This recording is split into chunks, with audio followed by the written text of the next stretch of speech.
themselves. You don't necessarily need to put the tape up unless you want to preserve that as part of a potential scene. So that was my curiosity. It was piqued when I actually saw the police tape there completely across the road and behind that one police vehicle.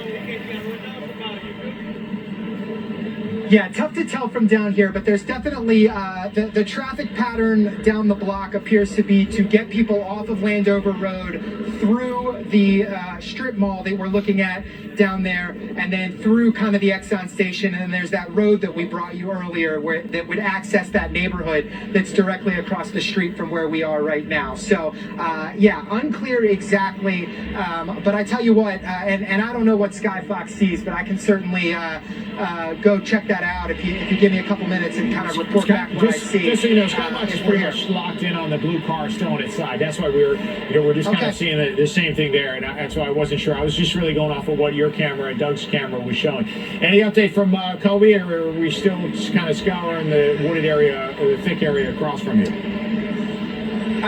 I tell you what, Doug, are you cool if we take another walk just so we stay close, camera? Is that cool with you? All right, we're gonna walk down here for a second. Also, it looks like the concentration of the police does appear. There are a handful of officers. Sorry, thank you. That have concentrated over here. Unclear if it's Kobe that led to that, just because I took my eye off of him for a second. But we're gonna kind of walk across the street here. It looks like somebody's bending down and looking at something. Hold on just a second. We are here.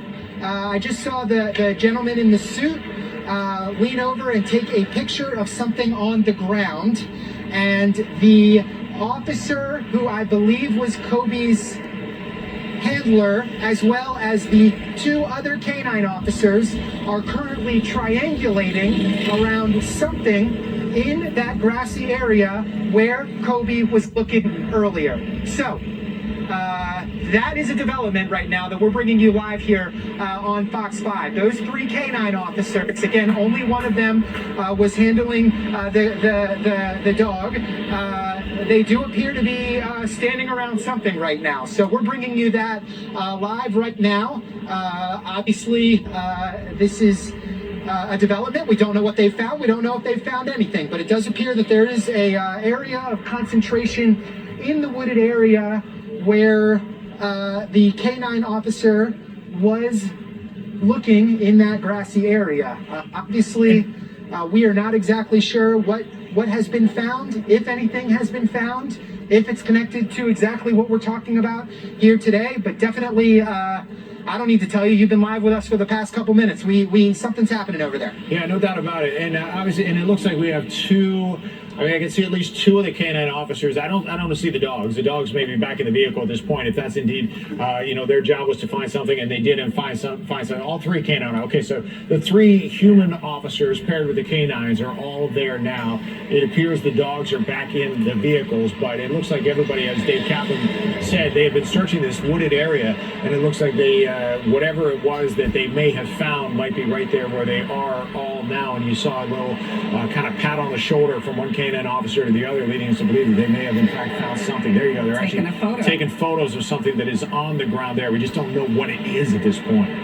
Also, just to let you know, bear with us, in about 5 minutes or so, maybe even less, we're going to get a update from DC Police in DC. We've been looking at these pictures from Scott Fox and from David Kaplan's and photographer Doug Wolk's position in Landover. That is where we believe that they took people into custody connected to the shooting of a police officer in D.C. We did see at least one person taken into custody. We were able to watch that right here live on Fox 5, and then it's our understanding that there is a second person in custody as well. So we're going to keep an eye on this scene here. Dave Kaplan, I'm going to trust you to let us know what it was, if you get an idea what they found there, whether it's contraband, whether it's a weapon, whether it's drugs, whether it's something that was tied to that vehicle. We don't know at this point, but while Dave Kaplan keeps an eye on this scene here, we want to head back to D.C. right now as we are getting ready to hear from police. And we're seeing, there you see the police chief and some other white shirts, the higher ranking police officers. And of course, there's your PIO on the right, Paris, as well, for the D.C. Police Department,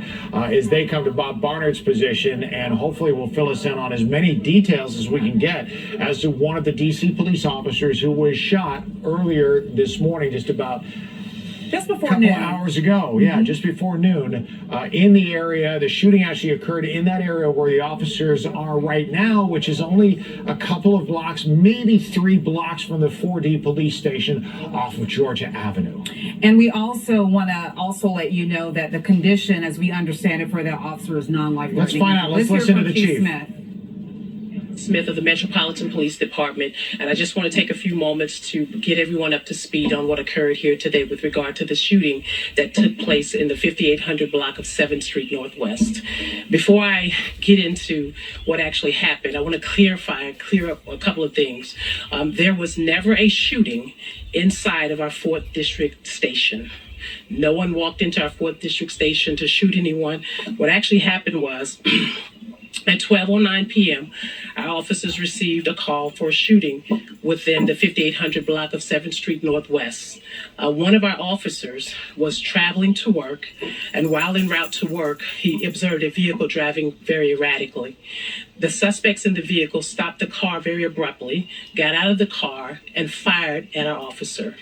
Our officer was able to give a partial plate. At that point, he drove himself to the 4th District station and was subsequently then transported to an area hospital. What we know about the suspects is that as soon as the partial plate information came out, our real-time crime center pushed out a notification of the vehicle and the plate. Our Falcon and our officers began to canvass the area. Falcon tracked the area into Landover, Maryland, where the vehicle crashed and 2 suspects were taken into custody. What I will say is this. We're grateful that our officer has not sustained any life-threatening injuries. He is at an area hospital with his family and our family support team. I also want to thank all of the federal partners who have reached out today, and all of our regional partners who have reached out and provided support. Some of them have come directly down to this scene to ensure that we had the resources that we need. And I also want to thank the community. The community was very, very helpful in providing us with video and information to ensure that we apprehended these suspects very quickly. I'll take any questions that you may have. The officer shot in that confrontation, and where was the officer wounded? That's still a part of the investigation. So can you clarify if the officer was a gunshot wound or was injured from broken glass? It could be either way right now, Peter. I don't know exactly, but that's still a part of the investigation. The officer in his personal car, was he in uniform? He was in his personal car and he was not in uniform. So any idea if the suspects knew that he was an officer?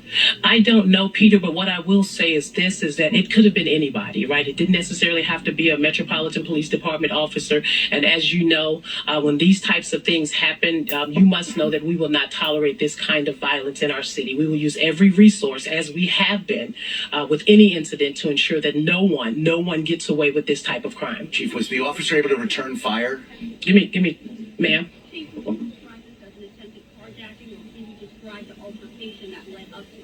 I cannot, and I do not, at this point, Delia, I cannot say it was a carjacking. Did the officer return fire? I do not know that at this time. It's part of the investigation.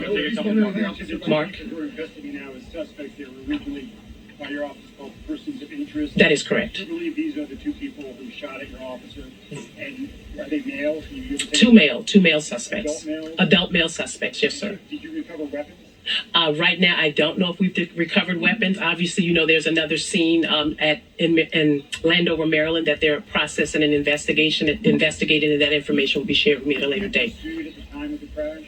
I know you said you had... Yes, they were being pursued. On the ground? On the ground, yes, sir. We had MPD officers that were canvassing the area here, and obviously we have the jurisdictional authority to have PG County pick up once they go into PG County. Without identifying by name, can you tell us anything about this officer, rank and experience? The officer is one of our captains. He has 18 years on the job, and he is assigned to our 4th District station. Did you have a chance to speak to the officer? I have not came to the scene. I wanted to make sure that I had an opportunity to brief you. I wouldn't have been able to talk to him at the time. time I wanted to because he was undergoing a CT scan. Did the suspects fire into the vehicle? Yes, it was fired. Say that again? Did the suspects fire into the vehicle? Yes. And both suspects fired? I'm not sure if both He never suspects got out fired. of the car. Who is he? The officer who was shot. The officer did not get out of the car. How many suspects exited your car? Give me 2 seconds. Okay, go ahead, Diane. You know what I'm saying? I did not say that. What I said was one suspect exited the vehicle and shot at the officer. Was he moving when this happened? I do not know. That's part of the investigation, sir. Mark, Pursuing the suspect vehicle, were they high-speed pursuit? who was pursuing? When the captain who was shot was pursuing the The suspect? I never said the captain was pursuing the vehicle. What I said was that there was a vehicle driving erratically in front of the officer's vehicle.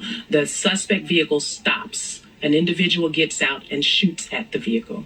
Did the officer have a police radio? Is that how he was able to? That is correct. Yes, Mark. Did he drive to the hospital? Or did He did not. So what he did was he drove himself to the 4th District Station, and he was transported to the hospital by our No, so officers. he was in plain clothes, correct? He was in plain clothes. And Chief, did I already ask, can you tell us where the officer was wounded? I don't know. That's part of the investigation. Thank you all. Let me see. Any other questions? Non-life-threatening injuries. Do you have any information about the initial shooting that took place prior to this? He was responding to a shots fired call. Who was? This off-duty officer, The off-duty officer was on his way to work. but there was a shots fired call, he said, in the area, and he drove into this. I didn't say that. I'm not sure if you mixed that up with, like, they mix up everything about what happened sometimes that's not accurate. So that might not be an accurate account of what happened. So there was only one scene where shots were fired. That is my understanding as of right now. The 5800 block of 7th Street Northwest. That's clear. Say, Can we get closer to that at some point? when the investigation is done. Thank you, Chief. Yes, sir. Any other questions? All right. Thank you, everyone. Mhm. Thanks, Chief. Yes, sir. DC Police Chief Ben Smith there giving the update and summarizing what it was that happened. It ended up with one DC police officer in the hospital. This all playing out 2 hours ago, about 8 minutes after noon today. And in summarizing, saying that a DC police officer on his way to work noticed a vehicle driving erratically in front of him when someone in that vehicle got out of that vehicle and fired into the police officer's personal vehicle. Yeah, that police officer who said personal vehicle, plain clothes on his way to work. She also said that at this time we do not know for sure if he was shot or just injured by perhaps broken glass from that shooting. But we're working to gather those details. But he did suffer non-life-threatening injuries and is with his family.